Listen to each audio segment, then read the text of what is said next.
मेरी पहली मोहब्बत। मेरी जिंदगी में मोहब्बत की शुरुआत उस वक्त हुई थी जब मुझे खुद नहीं पता था कि ये 4 अक्षर दिल को हिला सकते हैं, जिंदगी की दिशा बदल सकते हैं। मेरा नाम शनाया है। एक बिल्कुल साधारण लड़की जो अपने सपनों और घर की जिम्मेदारियों के बीच झूल रही थी।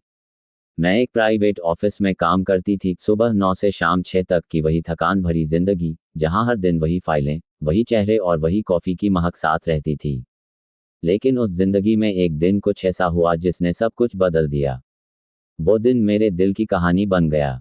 वो सुबह बाकी दिनों की तरह ही थी, बस फर्क इतना था कि उस दिन ऑफिस के रास्ते में मेरी नज़र पहली बार उससे टकराई थी, आरव से। आरव हमारे घर के ठीक सामने वाले घर में कुछ महीनों पहले ही शिफ्ट हुआ था। शुरू में बस उसकी झलक खिड़की से दिखती थी और मैं उसे देखकर यूं ही सोचती थी कि कितनी अजीब बात है, कुछ लोग पहली बार में ही अपनी जगह बना लेते हैं। न वो मुझसे बात करता था, न मैं उससे, लेकिन जब भी हम एक दूसरे के सामने आते, एक अजीब सी चुप्पी दोनों के बीच उतर आती थी, जैसे नज़रों से कोई अनकहा रिश्ता जुड़ गया हो। उस दिन जब मैं ऑफिस के लिए निकल रही थी, बाहर बारिश हो रही थी। मैं छतरी लेकर गेट के पास पहुंची ही थी कि गेट के बाहर खड़ा वही आरव अपनी गाड़ी साफ कर रहा था। मैं बस उसकी तरफ देखती रह गई। उसके बालों से पानी की बूंदें टपक रही थीं, आंखों में एक अजीब सुकून था। उसने हल्की सी मुस्कान दी और कहा, अगर बुरा न मानो तो मैं छोड़ दूं। वैसे भी इसी रास्ते जा रहा हूं। मैंने थोड़ी झिझकते हुए कहा, नहीं, मैं चली जाऊंगी। वो बोला, बारिश तेज है, अगर बीमार पड़ गई तो ऑफिस से छुट्टी लेनी पड़ेगी, फिर बॉस डांटेगा। चलो, बैठ जाओ। मुझे नहीं पता क्यों, पर उस पल मेरे कदम खुद ब खुद उसकी गाड़ी की तरफ बढ़ गए। शायद उस मुस्कान में कोई जादू था। रास्ते भर हम ज्यादा नहीं बोले, बस हल्की फुल्की बातें हुईं। लेकिन दिल की धड़कनें बहुत कुछ कह गईं। उसने पूछा, आप रोज इस टाइम निकलती हैं? मैंने कहा, हाँ, टाइम तो फिक्स है पर मूड पर डिपेंड करता है। वो हंसा और बोला, फिर तो आप मूड वाली लड़की हैं। मैंने उसे बस देखा और पहली बार किसी की बात पर मुस्कुराई बिना किसी बनावट के। उस दिन के बाद हमारी रोज की मुलाकातें शुरू हो गईं। कभी गेट के बाहर, कभी पार्क में, कभी बस यूं ही बालकनी से हाथ हिला देना। पता नहीं कब ये छोटी छोटी बातें मेरे दिल में घर करने लगीं। ऑफिस में दिन भर मैं काम तो करती थी, पर दिमाग वहीं घूमता रहता था, आरव की हंसी, उसकी बातें, उसकी वो देखती हुई आंखें जो जैसे सब पढ़ लेती थीं। एक दिन ऑफिस में बहुत काम था। बॉस ने ऊपर से डांट भी लगा दी। शाम को जब घर पहुंची तो मन बहुत भारी था। बाहर हल्की हवा चल रही थी। मैं बालकनी में आकर बैठ गई। तभी सामने से आवाज आई, काफी बनाऊं। मैंने देखा आरव अपने घर की बालकनी में खड़ा था, हाथ में 2 मग। मैंने कुछ नहीं कहा, बस मुस्कुरा दी। अगले ही पल वो हमारे गेट पर था, हाथ में ट्रे और 2 कप कॉफी। कभी कभी किसी को हंसी की जरूरत होती है, उसने कहा। उस रात कॉफी के साथ हमारी बातें चलती रहीं, बचपन से लेकर सपनों तक। उसने बताया वो भी मेरे ही ऑफिस में काम करता है, बस अलग डिपार्टमेंट में। मैं हैरान रह गई। ये तो जैसे किस्मत का खेल था। धीरे धीरे हमारी मुलाकातें बढ़ने लगीं। ऑफिस में अब हम अक्सर लंच साथ करते। कभी मैं उसकी फाइलें संभाल देती, कभी वो मेरी। लोगों ने नोटिस करना शुरू किया, लेकिन हमने परवाह नहीं की। मोहब्बत छिपाने से कहाँ छिपती है। एक दिन ऑफिस से लौटते वक्त उसने गाड़ी पार्क की और बोला, शनाया, एक बात कहूँ?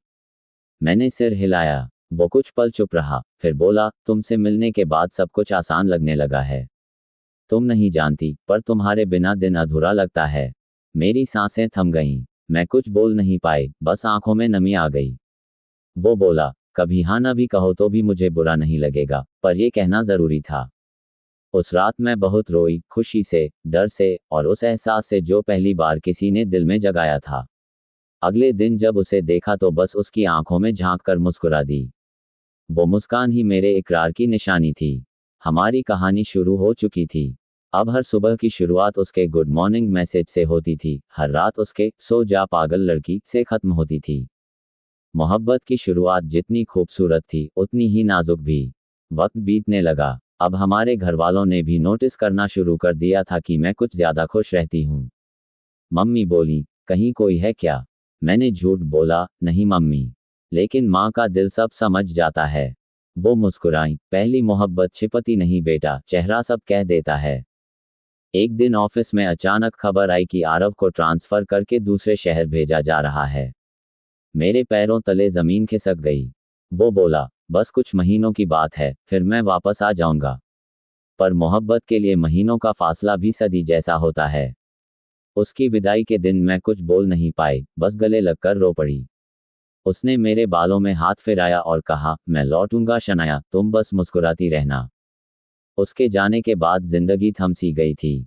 हर चीज बेरंग लगने लगी थी। ऑफिस जाना अब बोझ बन गया था। लेकिन एक दिन अचानक किसी ने मेरे केबिन में दस्तक दी, वही आवाज, वही मुस्कान, मिस शनाया, रिपोर्ट्स पूरी हुई क्या? मैं हैरान थी। आरव मेरे सामने था। तुम वापस आ गए, मैंने कहा। वो बोला, वादा किया था ना कि लौटूंगा। उस दिन मैंने पहली बार उसे गले लगाया, बिना डर, बिना झिझक। कुछ दिन सब ठीक चला, लेकिन फिर उसकी जिंदगी में कोई नया नाम जुड़ गया, तन्वी। ऑफिस में नई ज्वाइन हुई थी। पहले तो मैंने सोचा बस काम की बात है, लेकिन धीरे धीरे उसके हर बात में तन्वी आने लगी। तन्वी ने ये प्रोजेक्ट बढ़िया किया, तन्वी को प्रेजेंटेशन में भेजेंगे, और मैं हर बार बस मुस्कुराती रही। एक शाम उसने कहा, शनाया, तन्वी को भी हमारे ग्रुप में जोड़ लेते हैं, वो अकेली रहती है। मैंने हामी भर दी, लेकिन दिल के अंदर कुछ टूटता जा रहा था। धीरे धीरे वो दूर होने लगा। पहले जो हर सुबह गुड मॉर्निंग भेजता था, अब बस एक बिजी टुडे आ जाता। मैं समझ गई थी कि कुछ बदल गया है। लेकिन मोहब्बत करने वाला आखिरी तक उम्मीद नहीं छोड़ता। मैंने सोचा शायद बस वक्त की बात है। एक दिन ऑफिस में तन्वी और आरव को साथ हंसते देखा। तन्वी ने आरव के कंधे पर हाथ रखा था। मुझे बस इतना याद है कि उस पल मेरी आंखों में आंसू थे और दिल में सवाल, क्या पहली मोहब्बत हमेशा अधूरी ही होती है? मैंने उस दिन उससे कुछ नहीं कहा, बस चुपचाप घर लौट आई। रात को फोन बजा, उसका मैसेज था, मुझे कुछ बात करनी है। मैंने लिखा, अब कोई बात बाकी नहीं। उसने कॉल किया, शनाया सुनो तो, मैंने फोन काट दिया। अगले दिन उसने ऑफिस में मुझसे कहा, वो बस एक दोस्त है। मैंने बस इतना कहा, शायद मैं तुम्हारी जिंदगी में एक पड़ाव थी, मंजिल नहीं। उस दिन के बाद मैंने खुद को काम में डुबो दिया। लेकिन मोहब्बत तो वो दरिया है, जो चाहो तो भी सूखता नहीं। कभी कभी उसकी गाड़ी का हॉर्न सुनाई देता तो दिल धड़क उठता। कभी उसके घर की लाइट जलती तो खिड़की से झांक लेती। पर अब सब खत्म हो चुका था। कई महीने बीत गए। फिर एक शाम दरवाजे पर दस्तक हुई। खोला तो वही आरव, हाथ में एक छोटा सा गिफ्ट और आंखों में नमी। बोला, माफ कर दो शनाया, मैं समझ नहीं पाया था कि क्या खो रहा हूं। मैंने पूछा, अब क्यों आए हो? उसने कहा, क्योंकि तुम्हारे बिना कुछ भी पूरा नहीं। मैंने मुस्कुराकर कहा, मेरी पहली मोहब्बत तुम थे आरव, और पहली मोहब्बत कभी मिटती नहीं, बस अपनी जगह बदल लेती है। वो कुछ पल चुप रहा, फिर कहा, क्या फिर से शुरुआत कर सकते हैं? मैंने बस कहा, शायद नहीं। अब मैं खुद को पा चुकी हूँ। उस रात जब मैं बालकनी में खड़ी थी, बारिश फिर से हो रही थी। उसी तरह जैसे उस दिन जब वो पहली बार मिला था। लेकिन फर्क ये था कि इस बार मैं अकेली नहीं थी, मेरे साथ मेरी यादें थीं। मेरा खुद से किया गया वादा था कि अब मैं कभी किसी के आने या जाने पर खुद को नहीं खोऊंगी। मेरी पहली मोहब्बत वहीं खत्म नहीं हुई थी, वो मेरे अंदर जिंदा थी, एक अधूरी कहानी बनकर, जो आज भी मुस्कुराती है जब कोई पूछता है, क्या तुमने कभी प्यार किया था? और मैं बस मुस्कुरा देती हूँ, हाँ किया था, मेरी पहली मोहब्बत आरव थी।